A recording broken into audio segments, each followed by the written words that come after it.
welcome to another episode of Ava Chats. We thought it would be really neat to do a special episode actually inside the museum today.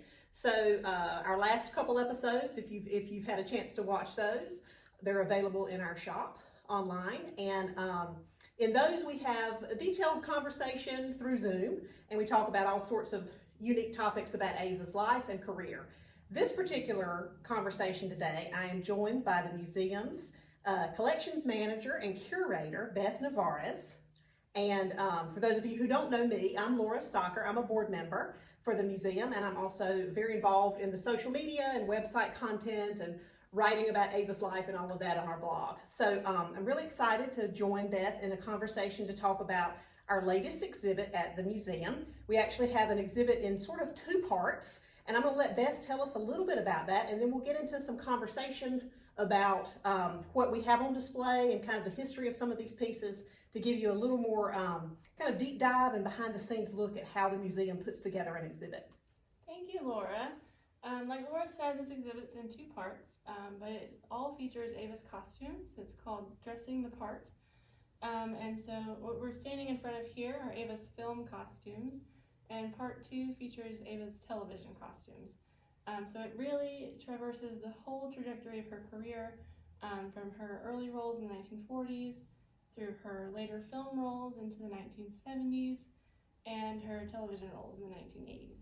That's great. I'm excited to kind of do this deep dive conversation, and I think everyone who's watching will really enjoy this kind of behind the scenes look, after hours look at the museum and this latest exhibit.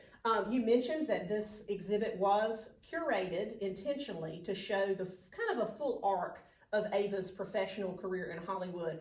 Just kind of at the beginning of our conversation, let's tell the folks a little bit about, you know, how long she was in Hollywood, how long she was a professional actor, how old she was when she started, and all of that. Yeah, so Ava arrived in Hollywood in 1941 at the age of 18, so she really was in the film industry her entire adult life.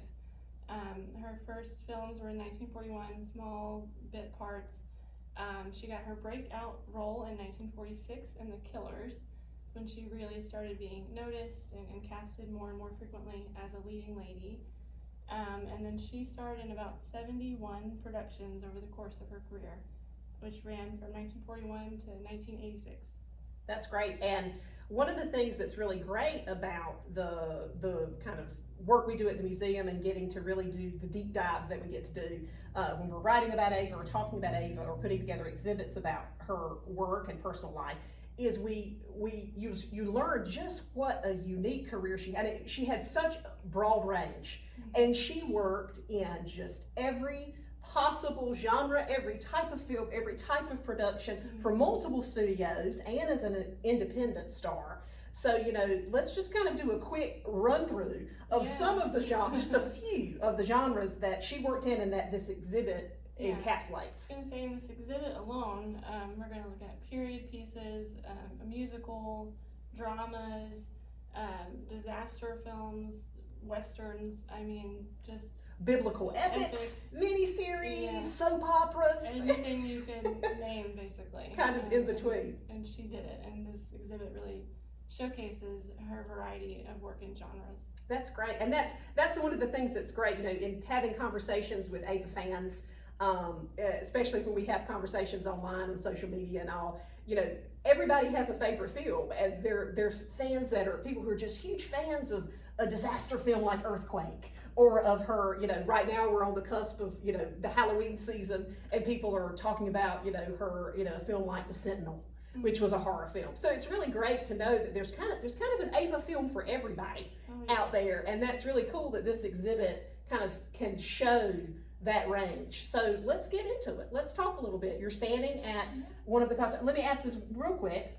You know, we talked about that these costumes cover her entire career. What's the oldest costume in this exhibit? How far does it go, and then up to what year?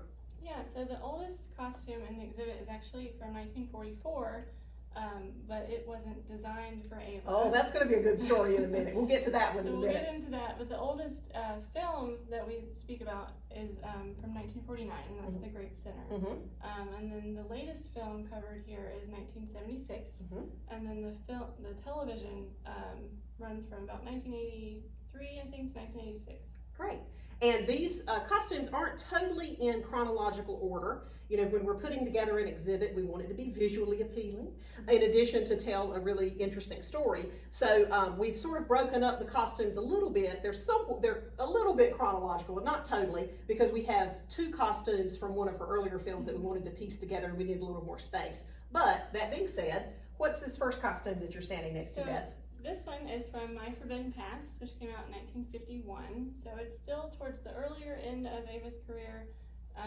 It's before she was quite, you know, the pinnacle of Ava Gardner. And it's a period piece. It was also a loan out. Ava was loaned out pretty frequently, especially in the earlier part of her career. MGM would, you know, allow other studios to use her in films. Ava often said that really MGM didn't always know what to do with her. Yeah, it took them a while to see just kind of what, luckily the other studios where she did get these loan out opportunities like The Killers that you mentioned earlier, those directors and producers saw what the rest of us saw and what we see today. They saw the potential there, and once she had a few hits under her belt in these loan out productions, that's when MGM was like, oh, well, we've got something here. Let's put her in some MGM production. So that's when she did start getting more roles at her home studio and wasn't loaned out quite as frequently.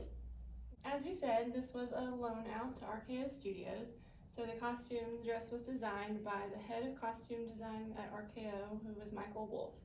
And his sort of favorite thing he ever did was design Judy Garland's dress that she wore to the premiere of A Star is Born. So that's sort of what he's known for.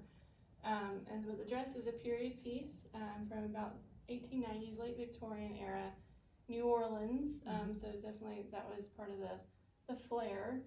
And as you can see, it's got this elaborate eyelet, sort of tiered skirt, ruching around the waist, and sort of scalloped bodice, and details around the trim and things like that. Her costumes in My Forbidden Past are gorgeous. They really are. If you've not seen the film, it's definitely worth checking out. And, you know, let's talk a little bit about something that was sort of commonplace with costumes of the studio period. That, you know, the costumes were owned by the studio. They were made in-house. And so they kept costumes, they repurposed costumes, they refurbished costumes, they changed costumes, they did all sorts of things over the course of a costume's life, and that's definitely something that's reflected in this exhibit that we'll get to even more when we talk about it. But this one in particular, we know quite a few things that were altered on it compared to what the original costume looks like. Right. So let's talk a little bit about that. So we have a still of Ava wearing this dress in the film, which you can actually see in the virtual version of this exhibit.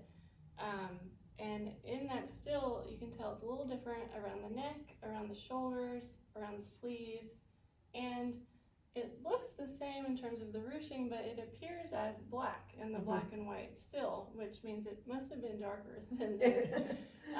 So it appears it's been altered around the neck, shoulders, sleeves, and bodice, probably to replace all of the yellow that you can see here, which appears to have originally been either black or a very dark color. That's so interesting. And you made a great point, and I totally forgot to mention this at the top of our conversation. But we do have, in addition to the physical exhibit and the conversation that we're having today about this exhibit, we have a virtual version of it. It's also set up in two parts, where there's one virtual exhibit for the film costumes and one for the television costumes that we're going to get to later in the conversation. And that's a great companion to this particular exhibit. Tell everybody just real quick kind of what the thought was in putting that exhibit together, and how, kind of a high-level overview of how it differs from this one, because we'll make reference to it so you'll know kind of where you can find different resources as you're looking at these costumes with us today. Yeah, so this exhibit opened earlier this year. Obviously, the pandemic is still a problem, and some people can't travel, especially international fans of Ava, who may, not be able to travel regardless of the pandemic. So we kept that in mind, and we wanted to have this physical exhibit here since we were open, but also a virtual version, so anyone can check it out. And it has really nice photographs of all of these costumes, as well as additional photos of Ava wearing it on screen, additional artifacts from our collection from all of the films, more information. It has links, sometimes video clips. And it also has some really cool photo, which I geek out over, full disclosure, of the inside of these costumes. Oh, yes. You know, Hollywood has produced so many films, so there's so many costumes out there, and authenticity is often, a question that we have when we're looking through our collection or when we're trying to acquire new artifacts to include in the collection, making sure that those artifacts are indeed authentic. So being able to look inside the costumes, make sure that the right markings are in there, that her name's in there, or whatever, various things depending on what studio made the dress or what tags are with it and all that. And we include some neat photos of behind the dress, under the dress and all that. So that's really a neat thing to be able to get to look at, because you can't see that here. No, yeah. So, but yeah, that's a beautiful costume. Again, another a period piece early in Ava's career. The 1950s were a very prolific period for her. That's kind of when she made the most kind of well-known productions. When people think of her today, it's typically of those films that were produced between the start of 1950 to the end of the decade. This is another one that is a very well-known film of Ava's, from the film Showboat in 1951. It's really interesting when you watch Ava's films or watch her body of work. She's she is the lead in a lot of films, but she's also often a character that's not necessarily on screen very long, but her character resonates through the whole production. And that was the case with Showboat. She's only in the film about 30 minutes, but her character kind of is referenced and lives on and kind of permeates the entire story. So let's talk a little bit about this costume from Showboat. Yeah, so this costume unfortunately doesn't appear in the final cut of the film, which was a somewhat common practice. Costumes were designed earlier on in the production process, and you can actually see in designers' notes and on sketches that they were planning costumes for particular scenes. So if that scene was cut from the film, then that costume was also cut from the film. This does have Miss Gardner written inside of it, as well as tags that came with it indicating that it was used for Showboat, that it was owned by MGM, and specifically that it was used on the Arthur Freed lot. And he was the producer of Showboat. So it doesn't appear in the final film, but it definitely was designed with Showboat in mind. This is again a period film, like we said a minute ago. This would have been kind of in that post Civil War period when showboats were very popular. We have a really great article on our blog about the unique ties of the showboat story and the author Edna Ferber and the additional connections to North Carolina. So we hope you check that out. It's really fascinating to know all the ways that this production of this film kind of tie back to Ava's home state.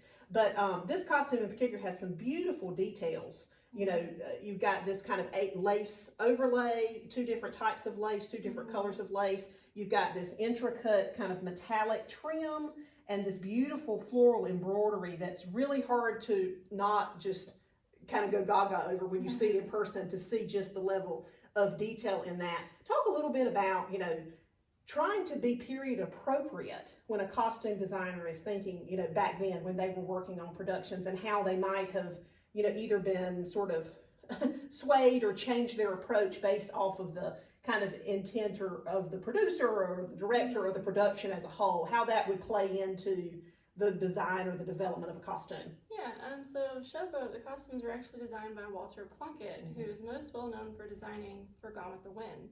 And in Gone with the Wind, he was very meticulous and extremely accurate. Even with undergarments and things that the audience would never see, he was very devoted to historical accuracy. And so, to a certain extent, the Showboat costumes are accurate as well, not quite as down to every little piece. And since these costumes were worn by performers on, a showboat. So they were over the top, they were colorful, flamboyant, more so than, you know, what regular everyday people would have worn at the time. And then to add to that, Showboat as a production was a huge Technicolor, you know, event. Big movie musical, yes, Yes. absolutely. It was an event for sure. Yes, so they wanted, you know, bright colors and flashy costumes, and so, you know, that affects how accurate they could be. They really wanted to showcase these costumes as a work of art in themselves, you know, so they had to weigh that with accuracy. We actually have a second costume in our collection that is also from the Showboat production, and it is very different from this one in terms of the vibrancy of the fabrics and the colors. It's not currently on display. We do rotate out our costumes. That's kind of a standard museum best practice to make sure that things aren't kind of on display too long where they get damaged by light or other conditions. You know, we have a climate controlled museum and storage area and all of those things to make sure that our costumes are well cared for. But that particular costume has this beautiful striped red and white fabric, and that red looks as brand new as I'm sure it did when it was originally made. It's gorgeous. And, you know, we've had this conversation in working on some of our social media work and talking about the exhibit and all, about how costumes can really tell a story and aid in the plot of the film.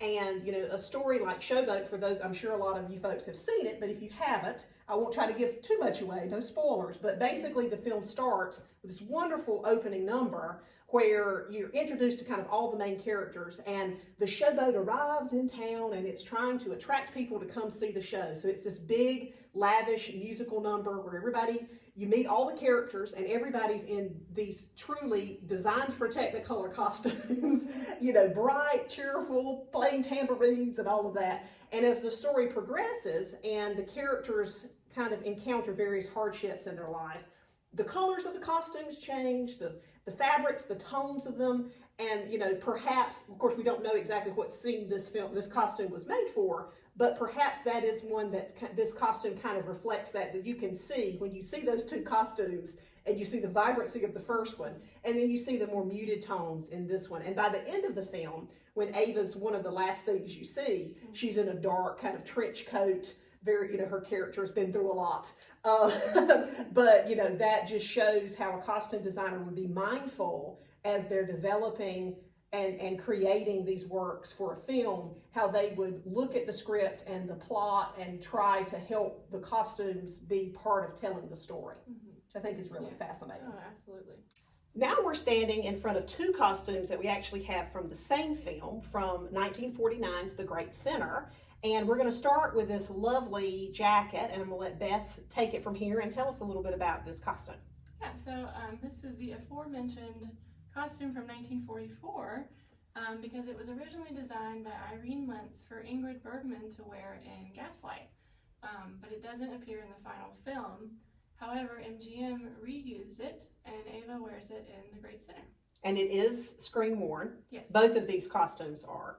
Tell us a little bit about, I mean, this is, you may not be able to tell on the video, but you can, when you come see it in person or when you go and check out our virtual exhibit, you can see all the detail of this costume, and it is a stunner. It really is. It looks very hot. I'll say that. I don't envy Ava having to wear it on a big soundstage with big heavy lights, bright lights. But, you know, let's talk a little bit about this fabric. Is just really, really lovely. Tell us a little bit about that and where that fabric came from. Yeah, so Irene designed this using an antique shawl. So it has a really detailed embroidered pattern. And then it is trimmed in fur, and the inside is lined with satin. That's really interesting. Well, tell us a little bit. I know we have an additional, with all of our exhibits, we include, with the costumes, we have corresponding artifacts that you can again see more of in our virtual exhibit, as well as additional artifacts that aren't in the exhibit case right now. But this is a unique artifact that really helps tell the story of this jacket. So tell us a little bit about this. So this is a copy of the original sketch. So Irene's sketch artist would have drawn this based on her design ideas. And it says at the top, Ingrid Bergman for Gaslight, which just goes to show it was designed with her in mind and for that film. And that film is set in the early Victorian era. And so the skirt that she's wearing in the sketch is very, you know, of that period, you know, the gathering and everything. But when Ava wore this jacket in the Great Center, which is based in the later Victorian era, she wore a more full skirt without all of that ruching and gathering. But this sketch really speaks to, the design vision and the design process. And we actually have a copy of the second sketch that Beth referenced in our collection as well, that shows how they, kept the top the same and were able just to rework it. It's like a lot of us. We have things in our closet from 10 years ago, and it's like, well, let's just get a new skirt or a new pair of pants to go with this jacket that still works. So it's the same sort of concept a little bit with that. Absolutely, and MGM did that to save money. And in 1948, when they were working on this film, Dory Sherry actually met with Irene. And he was the head of production at the time, and would go on just a couple years later to be the head of MGM. But basically, it was a cost-cutting time. They really needed to cut back on costs, so he instructed Irene in the costume department to reuse as much as possible, fabric, whole costumes, all of that. And so the Great Center, we actually recently kind of discovered, learned that Irene actually handed over this film to her sketch artist and sort of protege, Virginia Fisher, and gave it to her. You design the costumes, because she had a lot going on. She had started her own dress shop and line and all of that. Outside of MGM, and was doing both for a while. So Virginia Fisher actually designed the costumes for Ava to wear in the Great Center, and then sketched, the revised version of this ensemble jacket with a different skirt. And we know that, that's kind of some newer information that we've learned that just is part of our process when we're putting together content for the museum or working on exhibits. We look at the existing research that we have, the existing records and all that we have within the collection, and then we try to do, we were always doing our due diligence, and it's amazing how we keep learning things and we get so excited. We're texting each other like, oh my gosh, guess what we found out about this today, and putting these puzzle pieces together a little bit. That was one where when we looked at the secondary sketch, like you said, it's signed off by both. Irene is the costume designer of record for this production. She's credited for creating the character costumes for the female characters in the film. So she is the one on record, but the sketch for this particular production for Ava's ensemble is signed by both Irene and Virginia. Yeah, so Virginia would have done the designing, and Irene, I'm sure, sort of oversaw it and signed off. Yeah, keep this, change this, put this here. Probably did some things like that. So that's really interesting. Let's talk about the second costume that we have, and this again, if you can't totally see just how beautiful it is, you're just going to have to come in person, or you're going to have to check out our virtual exhibit. But this is really a stunning costume. So tell us a little bit about this piece. Yeah, so this is a fairly elaborate sort of velvet dress, so it's pretty heavy. It's got a really long, full skirt, and it highlights Ava's very tiny waist. And this was screen worn in the film. Yeah, and speaking of her tiny waist, what was the size? We get asked this question a lot. What size was Ava? Now, I don't know the exact size translation from then to now, but how many inches was her waist in this particular time period? It was 18 inches. And she was around 26 or so when she made this film, isn't that right? I think. 1949, yes. Yeah, so she was teeny weeny, and you can really tell it. In fact, I'm standing in front of a panel of the exhibit that talks a little bit more about the dress and the film, and you can see her wearing this costume in it, and it's just so small. That's just amazing. This costume, as well as the other period pieces that we've already talked about, we talk about the intricacy and all the detailing in the fabric.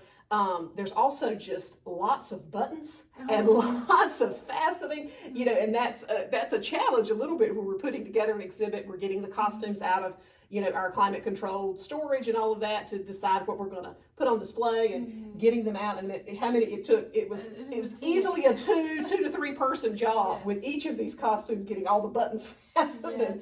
Some of them have multiple layers underneath, extra skirts, and they all have their own fasteners, and it was a multi-day project. You just know that Ava wasn't on the set like, let me just run to my dressing room and change. No, she clearly had a team helping her with these, so that's fascinating. Well, that's great. Let's move on to our next two costumes. Okay. For our next two film costumes, we're going to really show, again, as we talked about earlier, how diverse Ava's career was. You know, we've had we've had a musical, we've had some period and dramatic films. Now we've got 2 more genres represented in these next 2 costumes. So Beth, tell us a little bit about what we're going to be looking at next. Yeah, so this dress, or ensemble, is from Ride Vaquero, which came out in 1953, and it was also designed by Walter Plunkett, actually. And it's a Western, one of 2 that Ava was in, the other one's Lone Star. And it was made in the 1950s. Like we said, the 50s were sort of the pinnacle of her career. After Showboat and Pandora and the Flying Dutchman, Ava was really, a hot ticket. She was very popular. Very prolific in her making just movie. Yes, and very popular with audiences, and so MGM really put her to work then. And this is one of many films that came out in 1953 and in that sort of early to 50s, mid-50s period. And this was a film that she made with, she worked with a lot of the same actors throughout her career. She worked with Clark Gable 3 times, which, how envious are we all of that? And she worked, but she did work. She had co-star, Deborah Carr she worked with twice. Howard Keel, who was in Ride Vaquero, she worked with him first in Showboat, and they were great friends. And then they re-teamed again, 2 years later to do Ride Vaquero. She worked with Robert Taylor earlier in her career when she was doing a lot of film noir at the beginning of her career, in The Bride. And then they partnered again in this, and they were also in a 3rd film together, Knights of the Round Table. So, she had, that's really neat to kind of see those co-stars pop up again and again and again. But yeah, let's talk a little bit. Again, this is a historical film. It's set in that Western period, right after the Civil War, kind of leading up to 1900s when we had a lot of Western expansion. So this dress kind of speaks to the colors and the style of the style of dresses of the period, and the colors and the kind of utilitarian nature of some of those dresses. They had to be able to get on a horse or manage a house in the West with tumbleweed rolling around and all of that. So let's talk a little bit about the construction of this costume. Yeah, so it's in 2 parts. So the bodice is separate from the skirt. It has a nice full skirt, very sort of elaborate buttons. I love the buttons on this. It's not easy to button though. They sort of interlock, yes, which is really neat. And it is screen worn. So in the virtual exhibit, if you go check that out, you can see a picture of Ava wearing this in the film. And when she wore it with a high collared sort of dark brown shirt underneath. But yeah, and her name is inside the skirt, which is pretty cool, on a little tag. And it's one of the simpler ones, but it's one of my favorites. I love it. Pretty. I love the sleeve too. You might not be able to tell it from this angle, but it has kind of this really neat tapered sleeve. It's very similar to the sleeve that's actually on the Great Center dress, but the Great Center sleeve is longer. Yeah. So that's kind of a 3/4 inch. Yeah. It makes sense. Western. Need your arms. Well, that's great. Yeah, I'm the same with you. I love this color, like this kind of taupe palette anyway. I think it's a beautiful costume, and those buttons I'm just fascinated by. I'm glad I didn't have to help you button these up. But all right, well, let's, so this was 1953. This was a Western. Let's talk about this next costume, which is a little more contemporary, from the Cassandra Crossing. So we jumped to 1976. Ava's MGM contract ended in 58, and after that she made fewer films because she waited till she found something she either really liked or a director she wanted to work with. Asked her to be in something, those sorts of things. And so in 1976 she was in The Cassandra Crossing, which was a disaster film, thriller. For those of you who haven't seen it, it's a great film to watch during a global pandemic because it is about basically a virus being let loose on a train. On a train that's going to be derailed. Yes. It's a double disaster. Disaster. And it's an all-star disaster film, which was very popular in the 1970s. 80s. Just tell us a few of the cast members in this production. Well, Ava. Of course. Sophia Loren, Burt Lancaster, Martin Sheen. Richard Harris is in it. Yeah. Yes, so all-star, ensemble cast, major disaster thriller. was very of the times in the 1970s. Absolutely. And then you mentioned, or I think you said, this is a screen-worn costume. Mm-hmm. Tell us about, where it's seen in the film. So it's in two scenes. One when she's walking with Martin Sheen's character, and she's really dressed it up. It's a very simple dress, but she wears it with a big fur coat and a hat and a wider belt and jewelry and gloves and the whole 9 yards. And then you can also see the dress hanging up in her closet once she's on the train in her room, so it's in the background. So it appears twice. She wears a lot of great jewelry in this film. Incidentally, a lot of it was her own jewelry. Yes, which is really neat. That is the rumor. I'm pretty sure. Yeah. That she. We know for sure this is a photo of her in the film, that this sort of brooch that she's wearing on this head wrap or sort of turban, it was a piece that belonged to her personally. So I say that all of the jewelry in the film was hers. We're not fully substantiated. She had a lot of beautiful jewels. She really did. This particular costume, how did the museum acquire this dress? Ava was actually able to keep this one, which was pretty rare, especially in the studio era. Of course, as we mentioned, studios wanted to keep the costumes to possibly reuse them. After that, and especially it being a contemporary film, they don't have too much use for the same costume, so she was able to keep it. And her friend and housekeeper, Carmen Vargas, donated this to the museum just in the last few years. And with that, it's because that's one of the really neat things, that this is a costume we've actually never displayed before, because it is a new kind of a new addition to the collection. So that's really great that we can have an opportunity to use this exhibit to show this period of her career. And it's just a great costume. We talked about Carmen is someone who we have a wonderful relationship with, and she's been very generous to donate several items to the collection. Again, this being one of the latest. How did we acquire some of the other costumes that we've seen so far? Yeah, most of the costumes we've seen today were part of the Thomas Banks collection. And Thomas Banks was a big fan of Ava's. He actually knew her as a child, and then just, grew up being a big fan. And then all throughout his life, he collected anything and everything that he could get his hands on related to Ava. And his collection really started the Ava Gardner Museum. He actually started an early version of the museum, and then after his passing, his wife left his collection to the town of Smithfield, in Ava's hometown area. On the condition that we start a museum. Yes, so it really was the basis, and is a pretty large collection. So most of the costumes came from Thomas Banks. With the exception, of this costume, as we mentioned, as well as the showboat costume. Now, how was that one acquired and added to the collection? So the museum also keeps an eye out for, auctions of, private collectors putting things up for sale, and the museum actually purchased that one. So yeah, if you know of anybody, or if you'd love to make a donation, we would happily accept that. We are always actively looking for new items to add to the collection to continue to tell the story. We're also in conversations with folks getting items that are on loan. We have a piece on loan right now that was something that a family member has shared with us that we're able to include in a nice exhibit in one of our other display cases. So we're always actively looking for that, and always trying to grow the collection and make sure that we're continuing to tell just all the facets of Ava's really remarkable life. So let's move on to our television costumes next. Okay, great.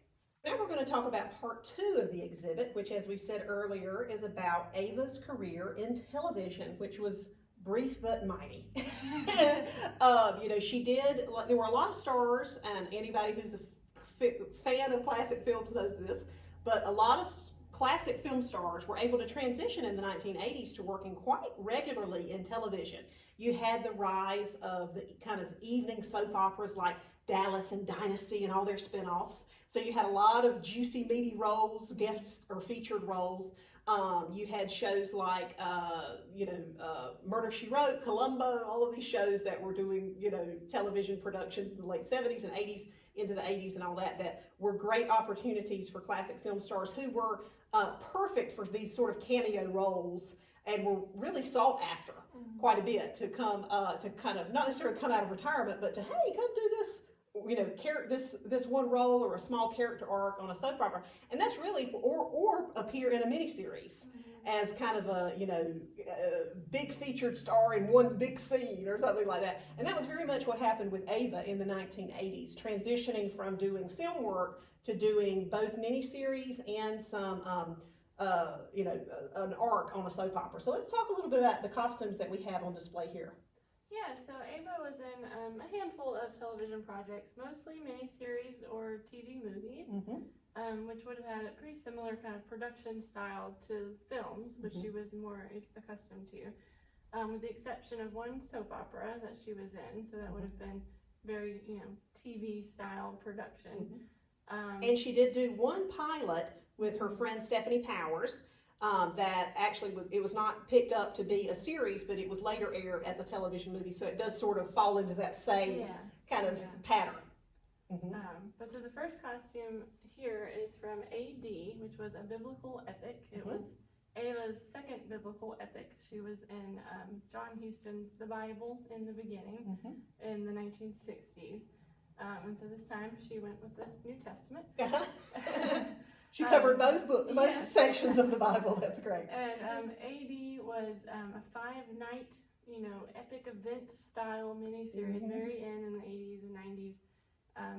Meant to be an event where you go every night that week and you watch this, huge 12-hour long. Pre-DVR. Yes. No streaming it. No anything like that. You had to watch it live or record it with your VCR. Absolutely. So. And this was a big ensemble cast. It was star-studded. Susan Sarandon, Colleen Dewhurst, Ian McShane, her two-time previous co-star James Mason. So they worked together a total of 3 times. Just Denver Reed was in it. It was just kind of a who's who of stars. Huge cast, huge, cast of extras as well. Just a huge epic style production. And the costume is fairly simple when you think about the fact that it was this huge epic.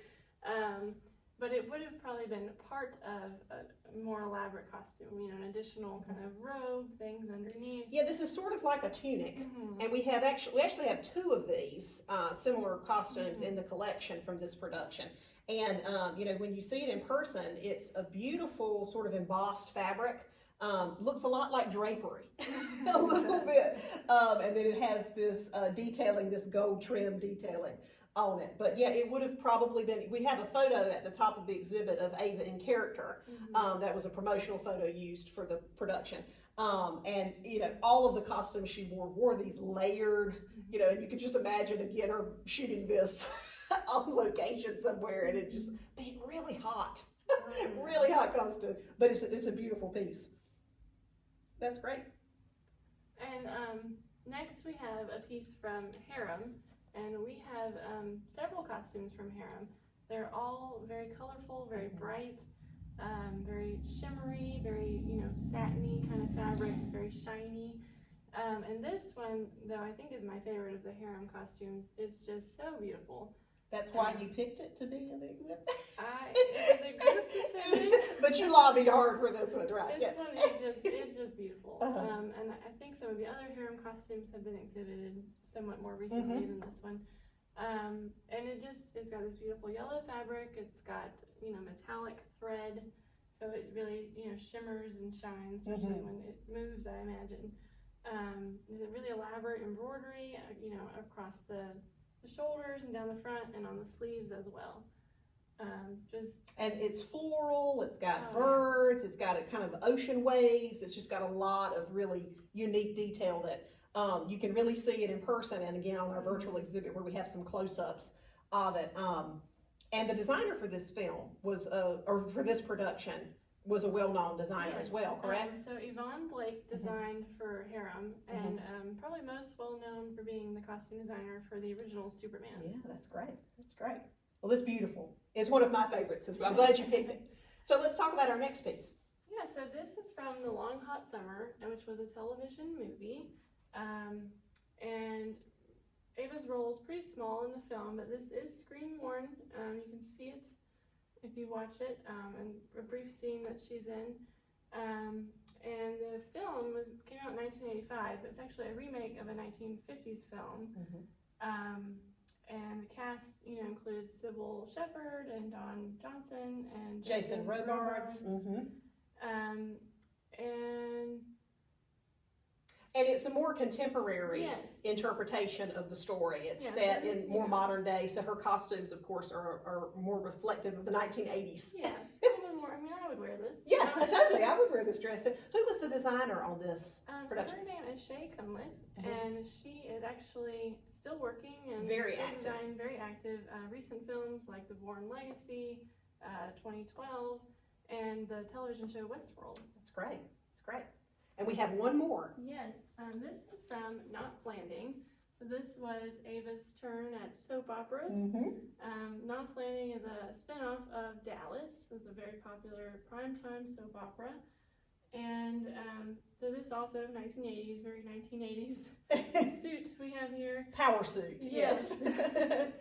And she had a 7-episode arc, and they actually wanted her to stay longer. Yeah, she was a big hit in it. Oh yeah.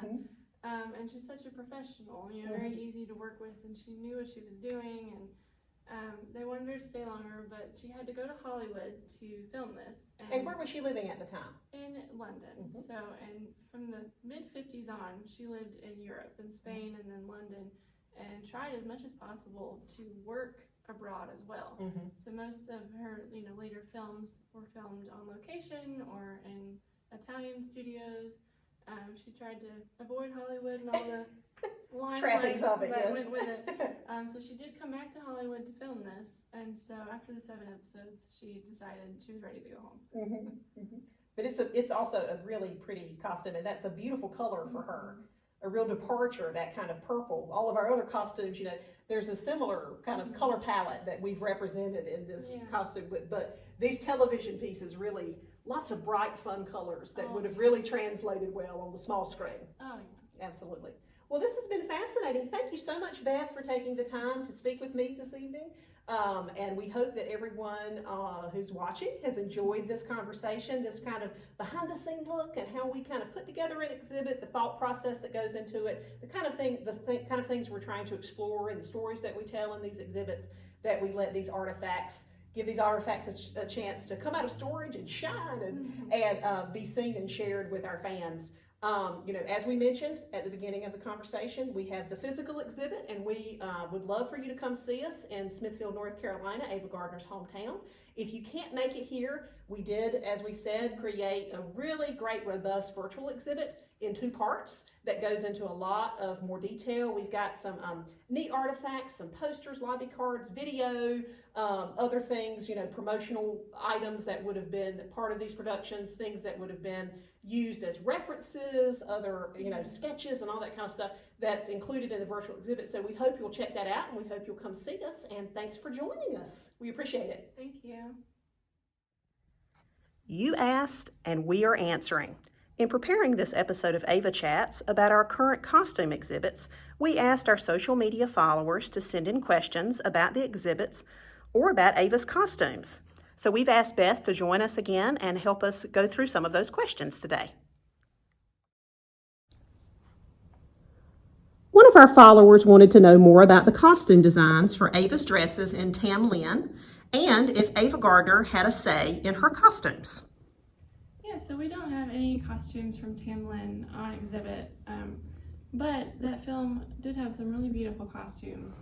And that film was directed by Ava's friend Roddy McDowell, and it came out in 1970.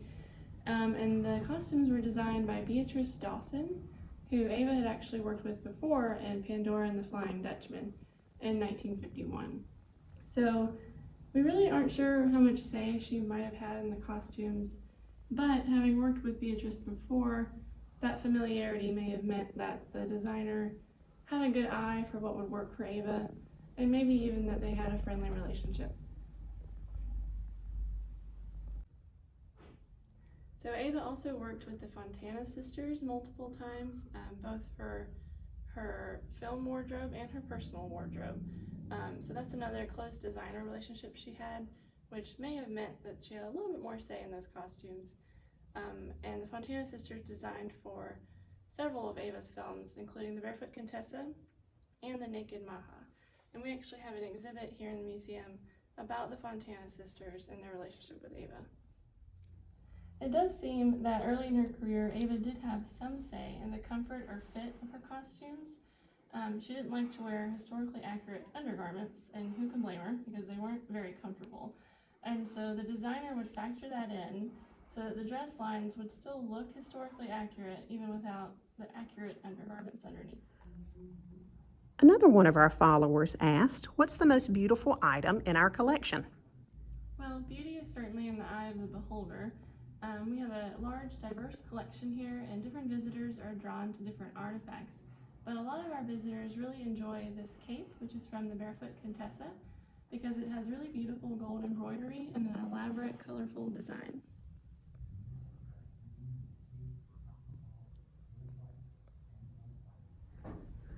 Another one of our followers wanted to know which film costume was Ava's favorite.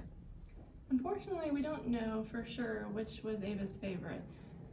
We do know, as we said, that she really enjoyed the designs of the Fontana sisters, and they designed costumes for the Barefoot Contessa, which this cape is from that film. So we would imagine those might have been among her favorite costumes. One of our followers wanted to know what was Ava's favorite film. Yes, we're not sure which one Ava would have said was her favorite, and it probably changed over time a little. But she did talk a lot about Magambo in her autobiography, Ava, My Story, and she referred to it as the pinnacle of her career, and definitely one of the films where she felt like she did her best work in. This safari jacket is on exhibit, and she wore this in the film. Another one of our followers wanted to know if we had any costumes from Pandora and the Flying Dutchman. Unfortunately, we don't have any costumes, but we do have several other artifacts from the film. And in fact, right now we have a whole exhibit about Pandora and the Flying Dutchman, which includes some of Ava's personal items from her time filming Pandora, as well as marketing ephemera and information related to the 2020 restoration of the film. Another one of our followers wanted to know if we have all of Ava's costumes from all of Ava's films. Unfortunately, we do not. Many of Ava's costumes would have been kept by the studio to be reused in other films and would have gone on to have another life and possibly be associated with another actress's film costume collection. We do, however, have 13 of Ava's films represented in our costume collection, and right now 11 of her films are represented in the costumes that are currently on exhibit. Another one of our followers wanted to know how we preserve the costumes in our collection, keeping them from growing old or moldy or getting damaged over time. How do we do that? So when costumes are not on exhibit, they're stored in special archival quality acid-free boxes with acid-free tissue paper being used to help support the weight of the costumes, keep the shape of their sleeves and necklines. And then when we do put them on exhibit, we wear gloves when we touch them to keep the oils in our hands from damaging the textiles. And we also are sure to use properly sized mannequins to make sure that the weight of the costumes is being supported, and we'll often add extra padding, especially along shoulder seams and things like that, to make sure there's not too much weight and pressure on those seams. And we also maintain a constant temperature and relative humidity, both on display and in storage. Another follower asked if the dress forms that we use in the exhibit are to Ava's measurements. So they're not too exact measurements because, like everyone, Ava's measurements varied over the course of her life. We do try to match the costumes when they're going on exhibit to a mannequin that is the most close in size, because that best supports the costume while it's on display. Thank you for watching this episode of Ava Chats. To learn more about Ava Gardner or the Ava Gardner Museum, visit us at avagardner.org.